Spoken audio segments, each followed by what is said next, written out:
very much for joining the Crisis Designer Forum. We are very excited to have this new edition of this gathering in which we are going to discuss the magic of creating crisis exercises. And for that, as you might know, I don't know if it's the first time that you've joined the forum or if it's you have been here before.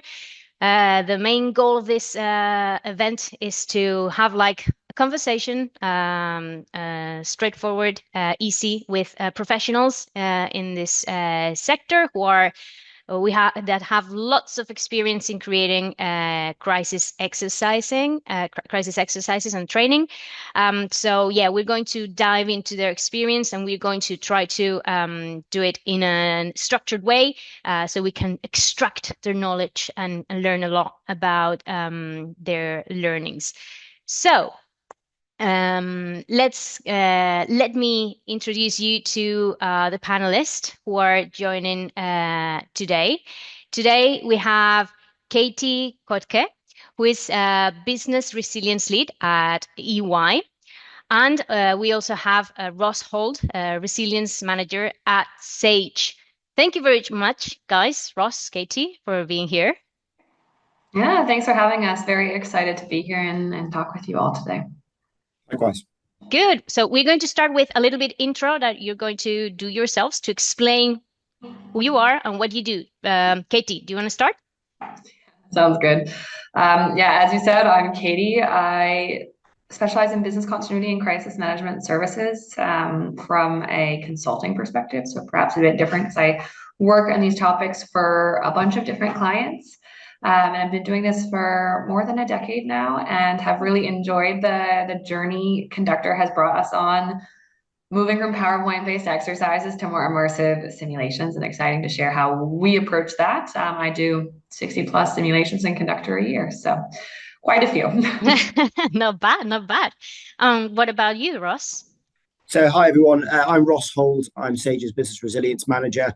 I look after, like Katie, business continuity and crisis response within Sage, which is, for those of you who don't know, is a kind of global tech company born out of here in the northeast of England, but with global operations and providing software for small, medium-sized businesses. My role, as I just said, is that beforehand I was a British Army officer for 14 years. This is my first job in City Street, as we would say, and enjoying the kind of the transition as we go through it. Good. So if you had a chance to listen to the podcast, Ross' episode was the latest one that we released, and he elaborates exactly in this transition from the army to the business world and all of the learnings that he took from that. But yeah, let's get started with today's agenda. What we're going to cover, and we are going to be finishing at the hour, so we have to wrap up at 3 p.m. For sure. So we're going to try to cover all this in the time that we have. We're going to start with how to start designing exercises by identifying training objectives, then how to choose a scenario, then everything that it has to do with the scenario design itself, how to deploy it, and how to run the exercises, then reviewing of the performance of the exercise itself, and then some tips and tricks from experienced designers to end with a Q&A. So if you have any questions, there is a chat or a Q&A section that you can use. Just pop in the questions there and we will be addressing them at the last 10 minutes of the conversation. So let's start with training objectives. They are very important when we're putting together an exercise, but how are they defined? For example, Katie, how do you work with that? For me, yeah, looking into objectives, it's super unique to each different participant group. And so it's things like, are they familiar with crisis exercising? Do they know their responsibilities and their roles? Do I need to focus more on a training and an introduction to what is crisis response and how to do it? Or are they going to be a more mature team that needs to actually really test how they implement their roles and responsibilities. And so I look based off of their need from a participant perspective and really try to tailor it down towards each and every individual person and give objectives that are going to help them grow as response team members. Awesome. And what about you, Ross?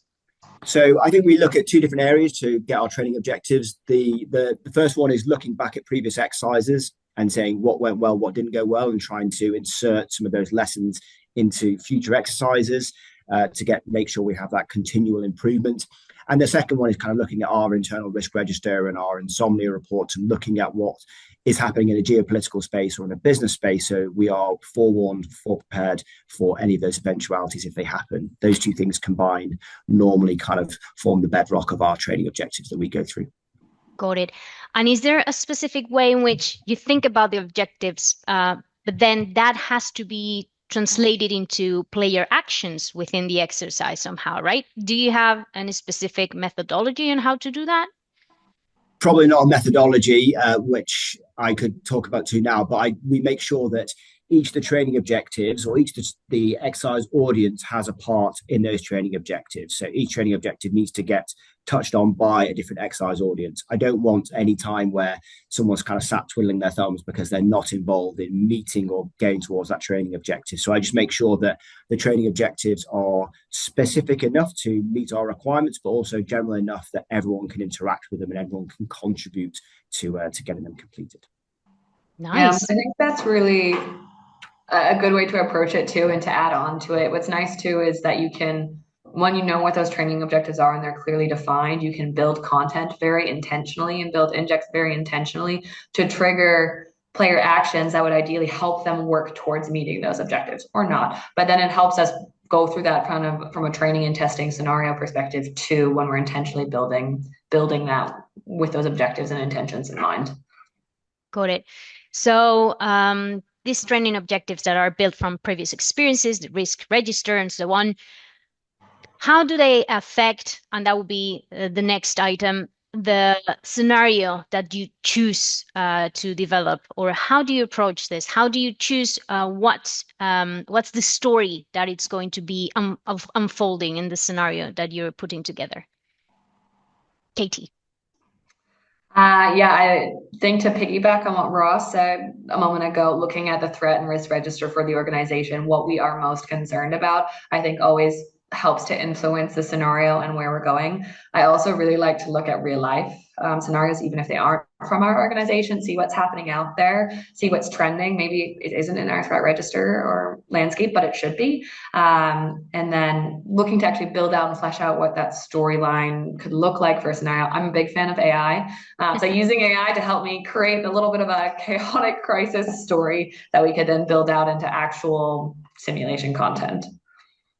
Yeah, and I think just to echo that, I think the other aspect is all about getting the stakeholders invested. So for our CMT, our strategic level crisis management team, I will go to 3 or 4 of those executive leadership team members and present some options for future exercises of what are you most concerned about? What do you think is the best use of the executive's time, the board's time, or whatever it may be? And then once they've kind of latched on, and I'll clearly have a preference given what's going on in the world and how easy or how well I think I can create a really worthwhile, meaningful and tangible exercise, but I still leave the decision to them because then they're invested in it from the get-go, and I think you get maximum buy-in. That's really interesting because this morning I was recording another episode of the podcast with another guest, and he was talking about specifically involving stakeholders in the creation and the design of the exercise. Because I guess that you need subject matter experts from these different departments or sectors. How do you approach that sort of collaboration?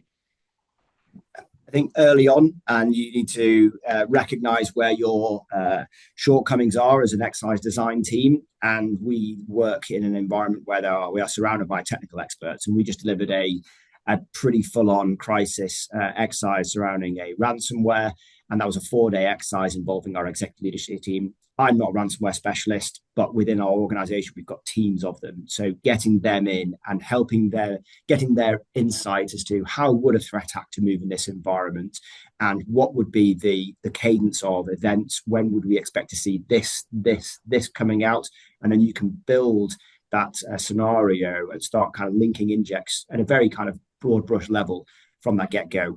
But you really need those people, and I then try and hold them throughout the whole design scenario, the whole exercise design phase, right up until delivery, so they can help me if there's any last minute things that I need to change or things that aren't quite sitting right and I want to kind of finesse or refine. I can again use their expertise to help it make it that much better for the audience. Sweet, Katie. Perhaps do it a little differently, as I like my participants to be surprised. So I very intentionally don't tell them the scenario that they're going to be sitting in on any given day. But exactly to your point, Ross, I work very closely with subject matter experts on the various different topics, because we can't be an expert in everything. And I want to build content in a simulation that's really realistic. So I love pulling in delegates essentially from different teams to then work with those delegates to build a simulation and content that will be really enticing and engaging for the participants that are ultimately gonna run through it. But oftentimes I have people who sit down and they have no idea, is it going to be a cyber event? Is it going to be a natural disaster? They know we're doing some sort of exercise, but that's typically where it stops. And I have one client where the stakeholder, the main sponsor, doesn't want them to know they're even coming into a simulation. So it's going to be properly a surprise when they arrive next week. So we keep people on their toes. They have to be alert. They don't know what's coming. Yeah, it's a different strategy for sure. Cool. So when you're tackling this research and then you're keeping up to date what's going on in the world to try to put together these scenarios. So how do you consider past events within the company? Do you ever use like a past incident to craft a scenario, or is better not to touch that in any way? No, absolutely. I think you must take those lessons learned from previous scenarios and previous real life incidents in order to make your scenario fit, because then you have a template, a blueprint of how they acted last time and what the wins, what the losses were, so to speak. So you can make it that much more realistic and also improve the process of crisis management if that was one of your training objectives. So I think you absolutely need to look back and reflect on that.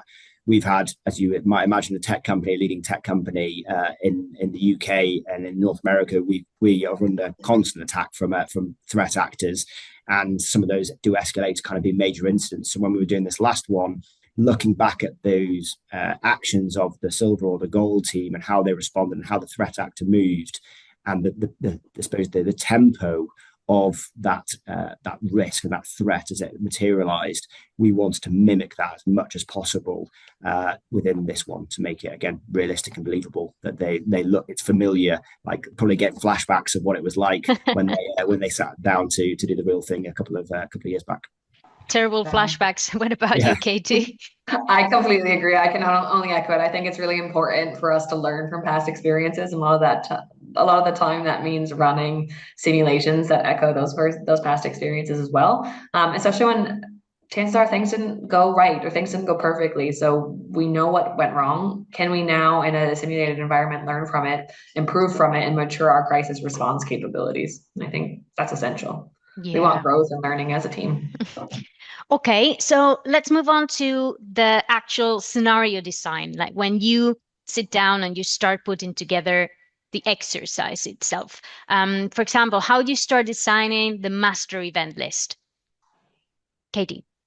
Yeah, I start actually outside of Conductor in Visio. I like flowcharts. So I come up with the rough story of what I want to tell through the simulation, and I build out process flowcharts with basically a box for each inject. This is, idea for the content. This is who it's from. This is where it's going, the type, and the objective for the inject. And so that can then create multiple engagement lists. I can create all my decision points, create my different MELs, and then I can have it all mapped out, all really fleshed out in my head, can see it end to end, how that story flows, and then I translate it into Conductor. And then I start to build, and I know, I need these different phases, I need these lists, and I have basically a little map cheat sheet to bring it all to life. So it just makes it really clean and easy. Nice. So you have like this map that you put together first, like The map. visually. Yep. Okay. What about you, Ross? I'm a bit more of a Luddite when it comes to technology, so I use whiteboards and go old Love school, it. and I will phase it out as a scenario. That scenario is kind of king, right? To make sure that we are reflecting how this would transpire on the ground. So if we know that on day one it would look like this, on day two, or hour one, hour two, then you want to bring out those certain points to start bringing that main events list together in that way. So I kind of hinge it on reality of what we would expect to see in real world, and then start anchoring the injects that are going to tie into these kind of key moments in the timeline. And then you can start bringing out decision points or who would that best come from, et cetera, et cetera. And that's the fun stuff later on. But I whiteboard it out and then sit back and look at it and make sure, right, okay, throughout all of this, are we making sure that there is enough for each of the exercise audience? So at any point, no one sat down, they need to engage them all at some level. They may have some moments where they're not really doing some stuff, but they're still being engaged by thinking about something that's already happened previously or whatever it may be. So just making sure that you kind of check across the board that we've hit all the training objectives and everybody is engaged and it's following reality. And if you can get those three things in line, then Got you're off to it. a win. Okay, well, I think that creating a scenario is quite a creative activity, and I think that it requires a lot of creativity, and that made me think of that they usually say that novel writers who are writing a novel, there are two types of writers, are the map writer and the compass writer. The map, the one that creates a map is like it has everything mapped out from the beginning, and the compass writer starts writing and then follows the gut instinct and follows and it arrives to somewhere.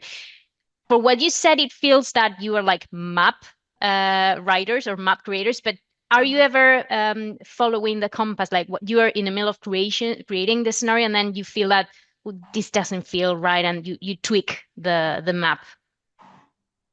I iterate my map a lot, I would say, especially because I'm in a client-facing environment. So we put down ideas on paper. I socialize them with my team, but then I socialize them with the client. We like to workshop it together. So I think it starts with a map, and it is largely a map, but it's an iterated map where we use the compass a little bit to take us in different directions and revisit what's feasible and what else we'd like to see different. And I agree. I think that internal challenge is really, really important. And you should always go back and just say, does this feel right? Are we kind of mimicking reality here? Or is that a little bit far fetched and we've kind of exaggerated the timelines too much here? And we're going to have people scratching their head because we've confused them or we're skipping too far in advance. So I think that compass needs to be at the forefront of your mind as kind of I suppose, reality check to keep on going through as you build this map out. Cool. And then when you're crafting the map of what's going to happen, does storytelling play a role in the way you organize information? How do you structure the pass of time within the event? I think the time frame I think is really important to nail down, and I think you need to go into any exercise design. And when you're briefing the audience as well about what they're about to step into, you need to put that front and center so they can suspend any disbelief or suspend any realities before they step in. Because if you've got these people for 3-4 hours, then again, it's quite hard to mimic, especially at the kind of strategic or operational level. It's quite hard to mimic reality and taking over. So I think if you are going to compressed timelines, then you do that up front and you still step people through, but don't pretend these people are idiots. They live this world, they know it. So you need to put that up front. But where possible, you should try and build out an exercise. And as I said, the last one we just did was over 4 days. I managed to secure the executives for 2 hours every day so that we could really map through the arc of that crisis over 4 days and see it develop. And therefore, everything they're looking, feeling, breathing is happening in real time. And I think that is where you get some real kind of interesting decision points coming out at the strategic level. Mm-hmm. Katie. Yeah, we often show the passage of time. So I think here too, one way to help it along is like the narration. As facilitators and narrators, we show the passage of time in the tool as well, but helping to kind of voice over it and tell a bit of a story about how you get from, today to tomorrow helps make it a little easier for participants to wrap their head around, since they do have to suspend reality at the end of the day. Yeah, obviously. And phases really help with that as well, right? So Yeah. you're up front with people saying we're going to do this in hour-long phases, and each phase is going to represent X amount of time, or however you're going to play it. But you're up front with that, and so people can, in that comfort break that you might want to give them to grab a glass of water and calm down after the last phase, you kind of say, and then before you move on to the next phase, you do a bit of a recap. So again, they're transported from what they've just been doing into, right, this is the new reality, and then again, they're back into that world that you've created for them. Got it. So we're talking a lot about building scenarios that are realistic, that are immersive, but what does that mean? What is realistic in terms of a scenario? How do you build a realistic exercise? What elements or ingredients does it have to be realistic or immersive? Katie.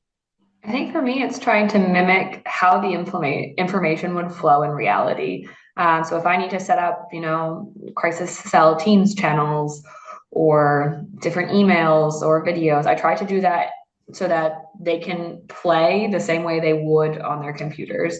I think it's something what we see a lot is that people have dedicated Teams channels and crisis management communications methods where they're talking to each other, they have implementation templates, procedures, they're already loaded. We try to recreate that environment so that when they log into the platform, it already feels a bit familiar. They know what they're looking at. And then when telling the story, I think to make it immersive, I try to use as much of a mix of media as possible. I love using videos. I love using phone calls.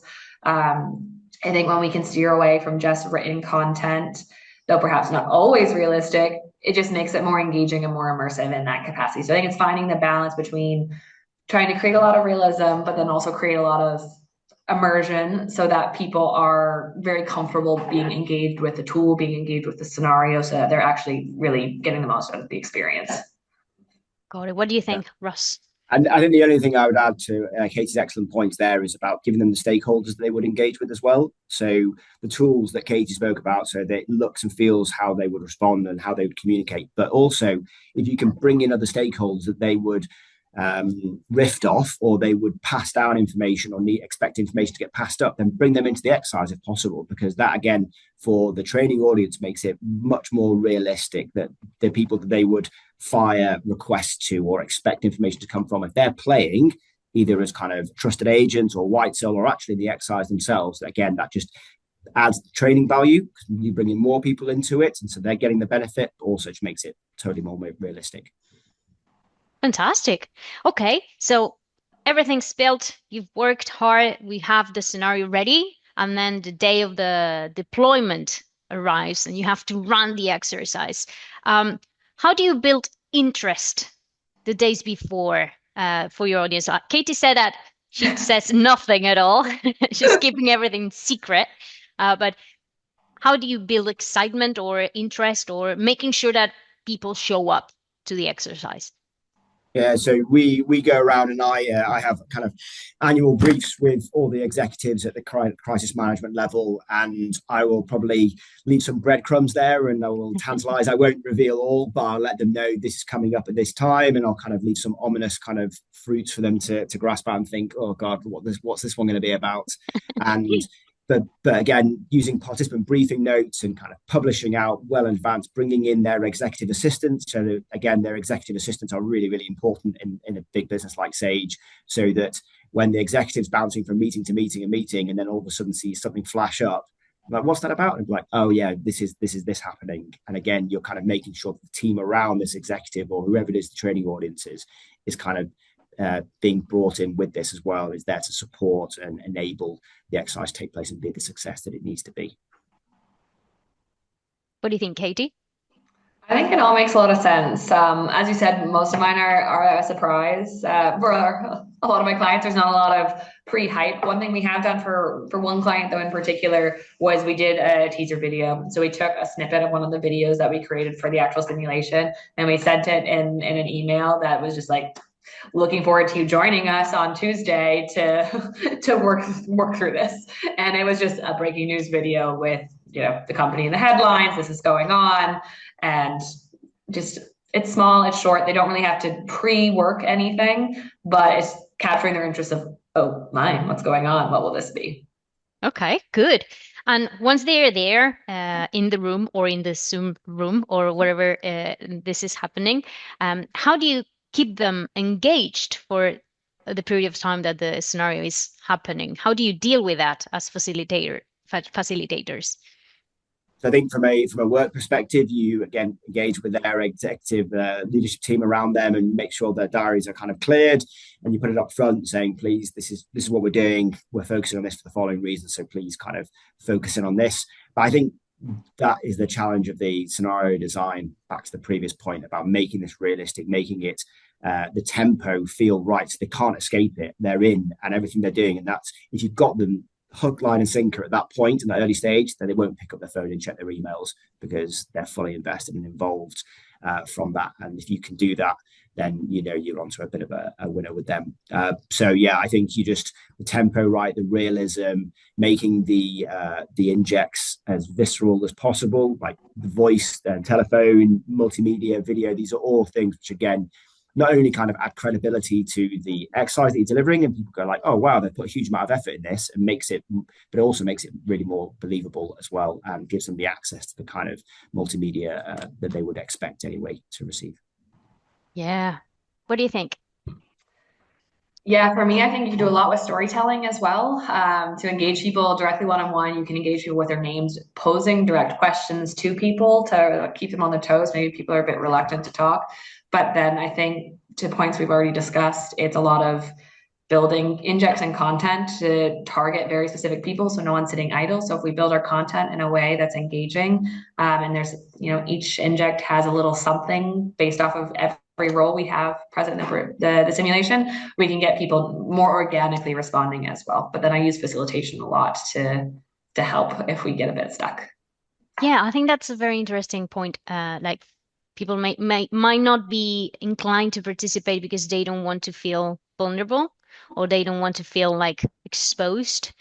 Do you deal with that beforehand? Do you know how to address that? That might happen quite often, especially with leadership teams. Yeah, for us, we actually really like to start every exercise by stressing that it's an opportunity for learning.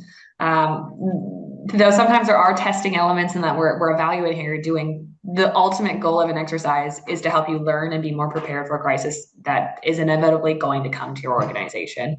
And I think level setting in advance, like this is an opportunity for us to learn, not asking questions if you don't even know what you're doing or you're not sure.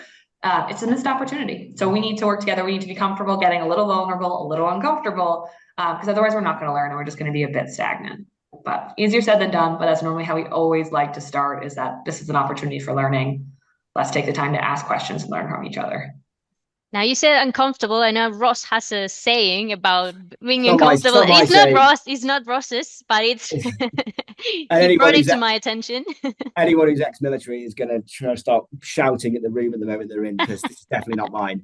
So it's just getting comfortable with being uncomfortable, and I think people should walk into these exercises with a little bit of trepidation, but they should leave feeling buoyed by the experience, if not slightly haunted by maybe some of the actions that they took or decisions that they made. But that's a positive thing, because it means that when we get to it in the future for real, then they may not act that way again. So again, get comfortable with being uncomfortable. This is going to be 3 to 4 hours or 4 days, whatever it may be, of hard graft. But at the end of it, we're going to make sure that we've done this, and this is how much more prepared we're going to be as a result at the end. Awesome. And how does exercise control look in your exercises? How many people are there? What roles do they fulfill when exercise is running? Yeah, so it depends on the level of the exercise, to be honest. But I think the biggest one we've had was probably about 10 people exercise controlling. So exercise director, which is normally me. We have a sponsor as well who kind of double check things with and make sure that the content and the kind of the theme, and they're a bit more of a red team challenge.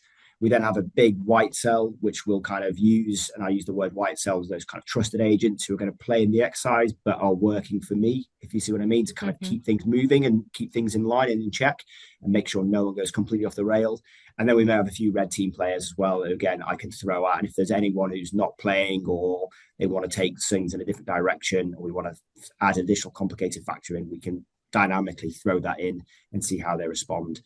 So yeah, but it depends on I suppose on the scenario and on the exercise that you're doing. The more complex the scenario, the probably the bigger excon you need to stop it getting out of control. What about you, Katie? Yeah, I think it's very, very much around the complexity of the exercise as well. We have some exercises where we run really lean, where we can develop more of the content already. I think Neil put it in the chat. We do, instead of as much like role playing like impersonation, we do a lot of pattern on life and personas for roles so that people can interact. But sometimes when we need more ad hoc, we'll have separate people on the team that their goal is just to live respond and conductor to different media. So maybe they need to pretend they're the help desk and shoot response. Maybe they need to pretend they're, I don't know, the PR team. So sometimes we'll have people like that. At minimum, though, it's normally a facilitator doing the narration, driving the tool, and an observer, someone capturing all the notes, all the lessons learned, and then someone from the client side, our project sponsor, our stakeholder, that can help kind of bridge the gap between me being an external consultant and the client environment and fill some of the holes. But yeah, I'd say minimum 3, but sometimes it's much bigger based on the complexity of the exercise and the objectives for the day. Got it. And do you run exercises globally or for different countries? How does that impact the scenario design? I do. I deliver simulations around the world in many different languages at many times of the day. It's one of my favorite things about Conductor is that it creates an environment where we can do exercises fully in person and a hybrid setup or virtually. I'd say we do a lot of hybrid. We try to get as many people together in the room, but sometimes maybe people aren't sitting out of the same office and they can't fly to the location. And so it allows us to still get people on the same platform and what feels like the same simulation, even though we're maybe a bit far apart. But it's definitely keeps us on our toes. Yeah. We've got global offices around the world with a big presence in Europe and in North America. We ran one last year, which was workplace violence, so active shooter taking place, where we stood up our emergency management team, regional emergency management team at kind of the silver level, and our gold level team in London, and then had them interplay with each other live during a 3 to 4 hour exercise, which was really interesting to see how the CMT, whether they become the long screwdriver and kind of start interfering at kind of like the regional level, or do they give them the space they need, start thinking ahead and start thinking about the strategy to kind of get around this from a comms or affairs reputation perspective.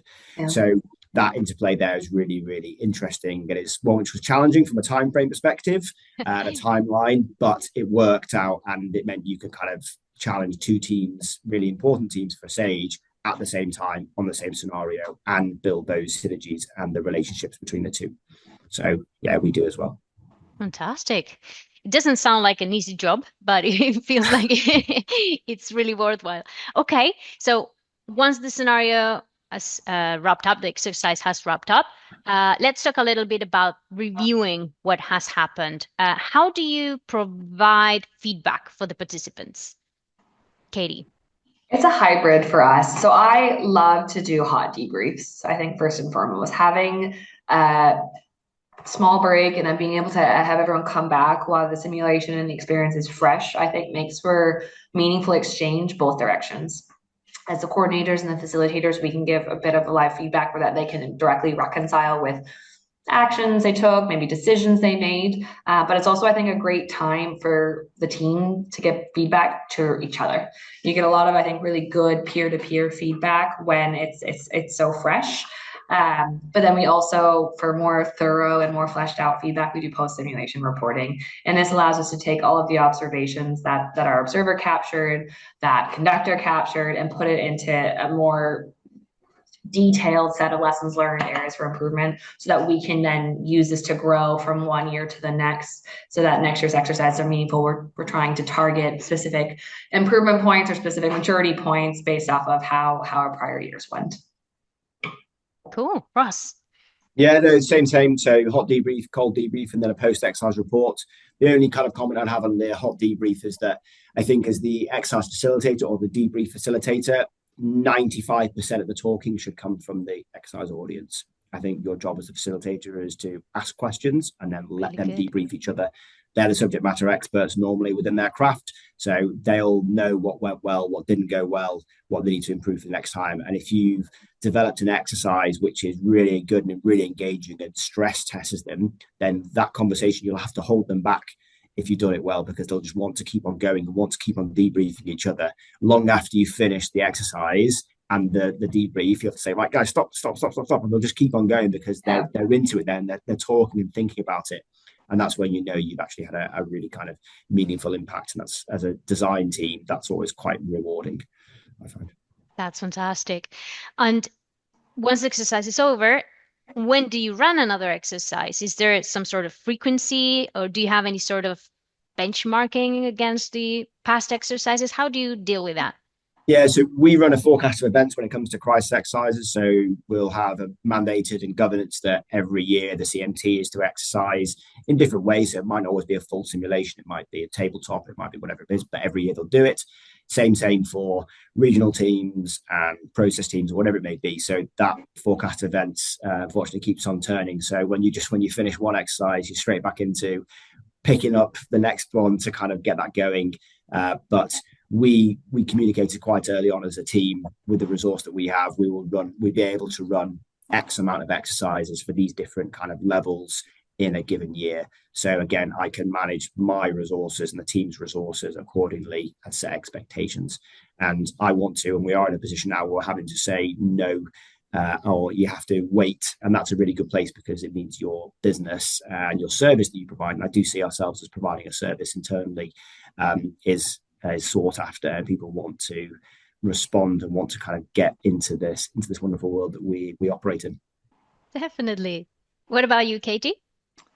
It's very similar for us. For most of our groups, we're on an annual cycle. But I think to your question too, we always very much want to keep last year's report and observations in mind for the next year. And we normally capture this in the New Year's report as well. So we love to compare and contrast. How do we do last year versus this year? Sometimes it's not always so linear because we change the scenario.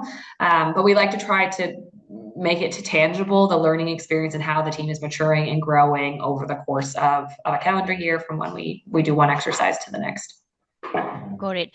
And if you had to summarize, or find what are the best practices to make sure that your exercises leave a mark and change things?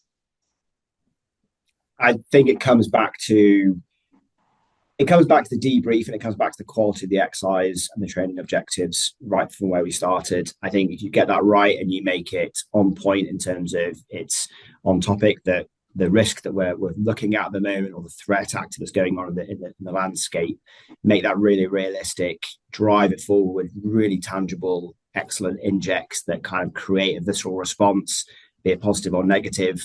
And then you have a really effective debrief session, then you should hopefully have a memory that is kind of long lasting. And if I look back on my military days, there are moments in my career now that I can look back and I just have to close my eyes and I picture myself in some horrible position, or having done something which is really hard and really challenging. But I can reflect on that and I still remember that now. But because I've done it, I think I've got that core memory now logged away. And so that if I've had to do something like it again, I know that I've done harder. And for me, that's all about what resilience is. It's about kind of keep on advancing it and keep on advancing that kind of benchmark. So you know that you train hard so you can fight easy. Awesome. Katie? I completely agree. I think it's all about, what you set forth as a storyteller and how the objectives align with the story, align with the participants' interactions with it. I think you can tell a really mundane story with meaningful objectives, and all as long as you get creative and do it in a compelling manner and use the platform really as a tool to enable their learning, you can do a lot of really, really cool things that capture their attention and are memorable and get good discussion going. Okay, good. Great. Now we're going to move on to tips and tricks. Now I want the secret sauce. Now I want what's under the hood. So what would you say is your best productivity hack when creating an exercise? For me, it's create templates that you can reuse. So the foundation from styles, easy personas in terms of like the public, that sort of thing. Use all of the Ventura libraries, and then use a lot of AI.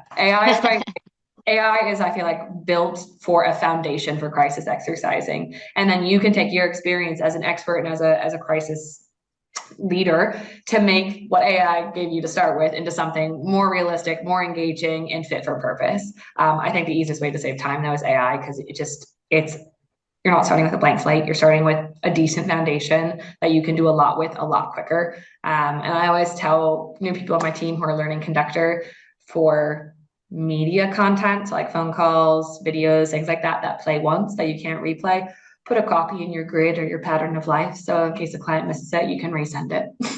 That's a really good tip. Really good. What about you, Ross?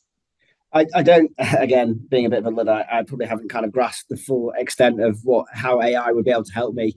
I go back to just kind of stakeholder network and just making sure that I bring in experts to help me with the storytelling, with the writing, so that I can use their expertise and their subject matter knowledge to make the content as worthwhile for the trading audience as possible, get them involved early and hold on to them for as long as you can, and really milk them for everything they're worth. Because if you do that, then the trading ons will see it come through in terms of visceral injects. And yeah, that's probably one thing that we kind of do really well here at Sage. Okay. And what would you say to someone who is considering dropping PowerPoint to start creating interactive exercises? What would you recommend? So I'll let Katie kind of finish on it, because we don't actually use Conductor at the moment. And personally, we use outside agencies when we need to bring in simulations, and we use conductors, and we've got one coming up soon.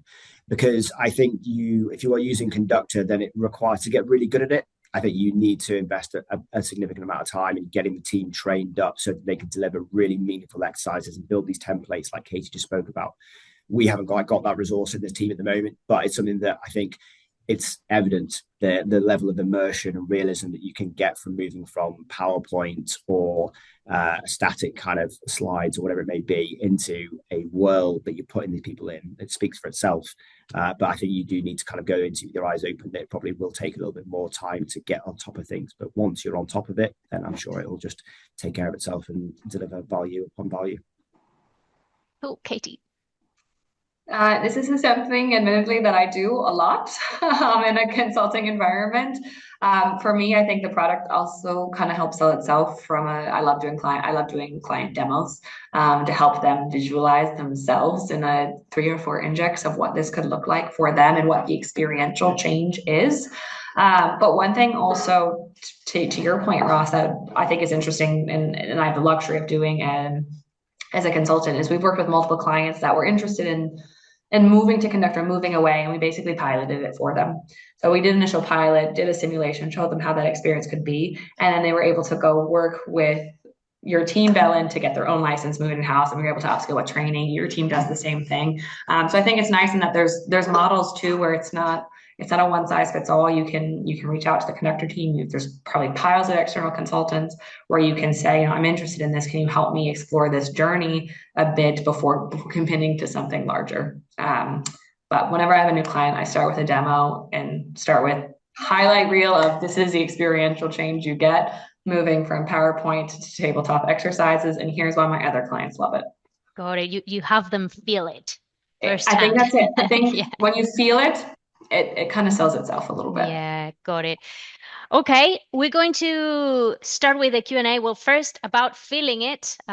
We are doing, at Conductor, we do some live sims monthly. We have 2 upcoming live sims to feel what a Conductor looks like and what's the crisis exercise that can be built with Conductor look like.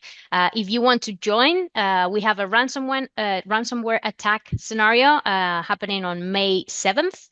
And then we have a reputational crisis exercise happening on May 21st. So if you want to join and experience it as a participant firsthand, feel free to just scan the QR code, check the URL, or just go to our website and register for the event so you can experience it yourself.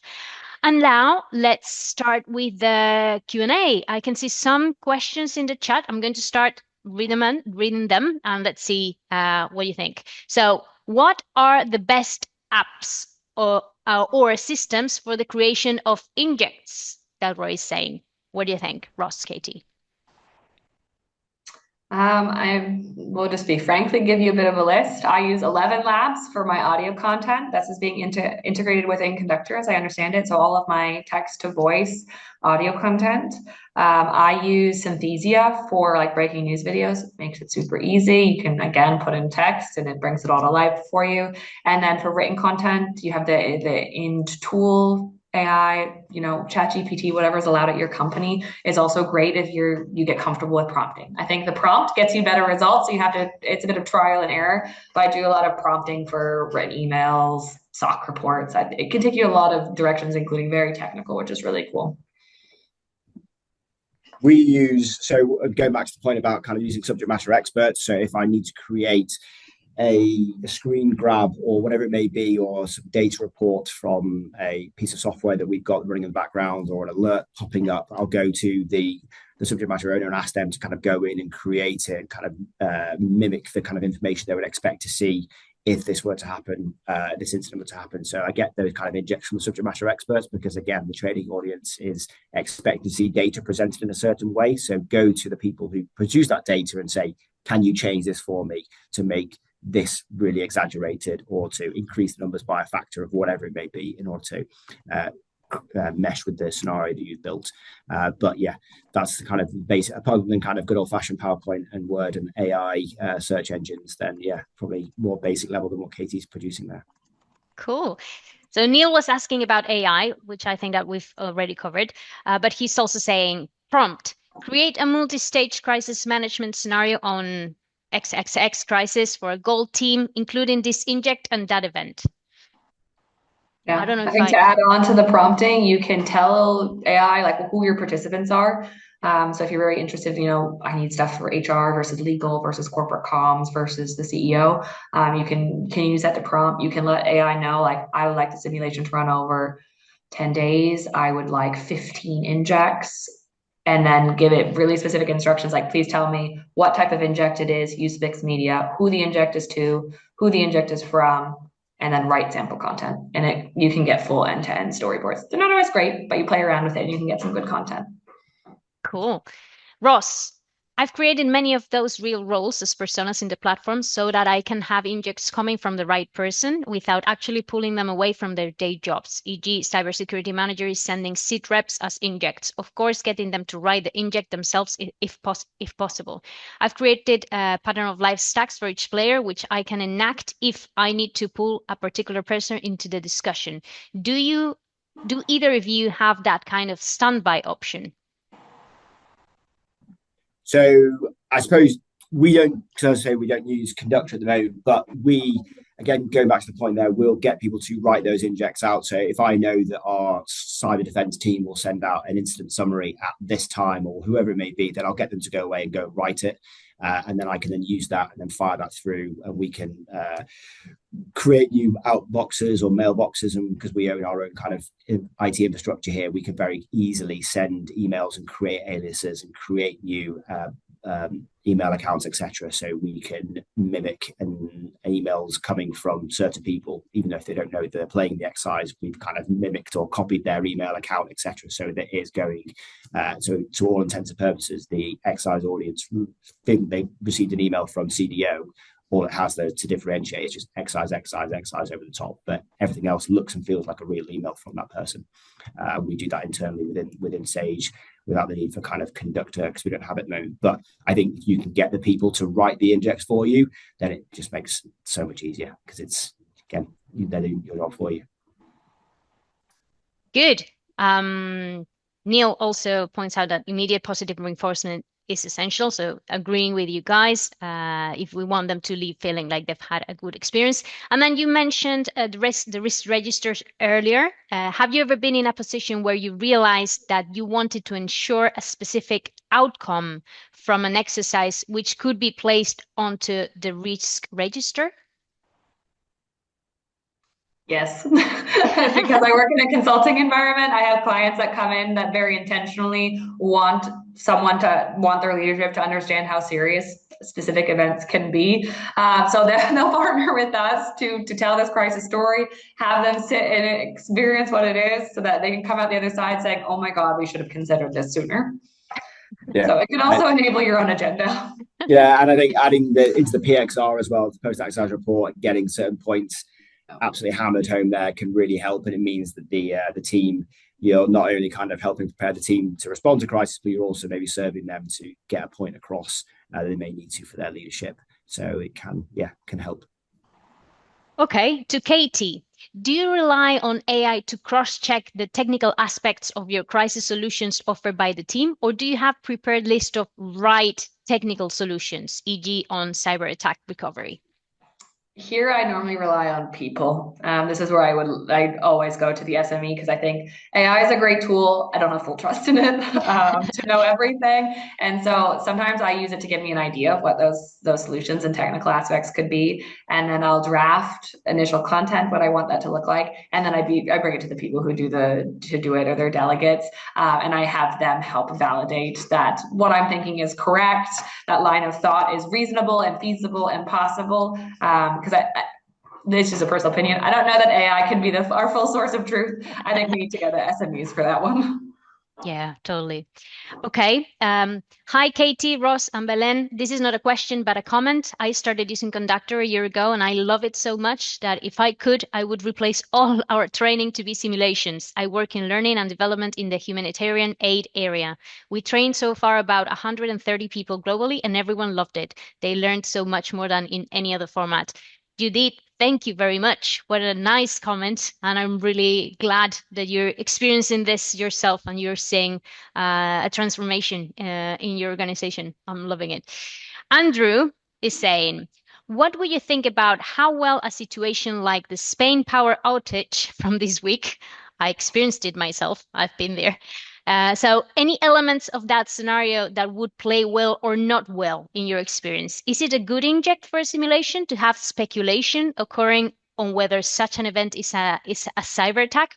This seemed to be a feature of this particular situation.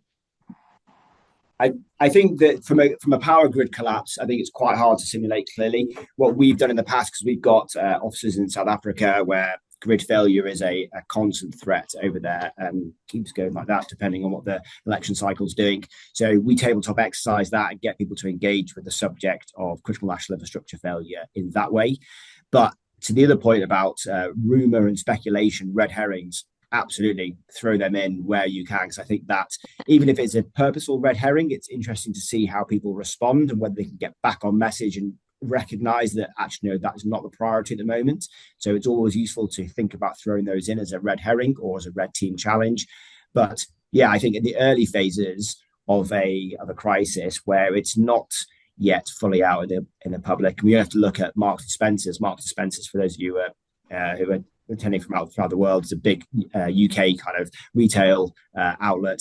They're undergoing a suspected ransomware at the moment, but they've been very, very quiet about it publicly. And so speculation is building in the public media about whether it's actually a more serious ransomware. So that is real life, reputation, risk, etc. all gets factored in. So absolutely bring it in.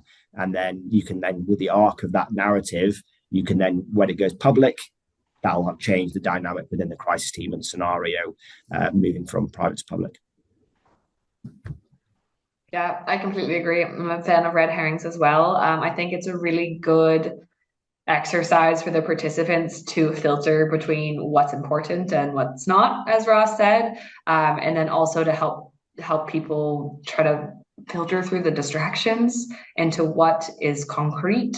And then it's a bit of a behavioral stressor. Are people going to make assumptions based off of one tidbit of information versus not, which can send them in crazy directions that are very unintended, but can have really big implications for an organization. I like to build them into my scenarios quite often.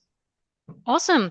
Well, last question. Christopher is saying, what reporting capabilities within Conductor do you use with the debriefing to help quantify the session? I am bad at this. I'm going to be openly transparent. I don't use a lot of the conductor reporting capacities, and I intend to. I don't. Just by the nature of the organizational setup, we normally have an observer and then our own scoring and methodology matrix that we use for reporting. I do, though, always pull the extract at the end of a simulation to see like what everyone was doing in the tool, to see the breakdown if I have like voting buttons and decision buttons built in, to see like the breakdown really of who is doing what, and where the team was leaning. But I probably don't use it to the best extent that I could. That's fine. That's fine. We forgive you. Well, okay, well, thank you very much. I think we had a very, very interesting conversation. I'm going to leave you all with another QR code for the podcast that, as you might know, the season now we're airing started airing last week. We aired one episode every Friday. So please feel free to check out the episodes. Ross episode happened last week. Katie's upcoming, not this week, but next week. So yeah, if you want to know more about crisis design, or you want to tune in with the expertise of professionals who are doing this currently, please check it out. And thank you very much for joining. Please, it's been a pleasure to have you here. If you have any questions or you want to follow up with anything and keep the conversation and the lines open, reach out to us. And thank you very much for spending this hour with us. Thank you, Ross. So, thank you, Katie. Thank you very much. No problem at all. Take care. bye. Thank you. Bye. Thank you, everyone. Bye-bye.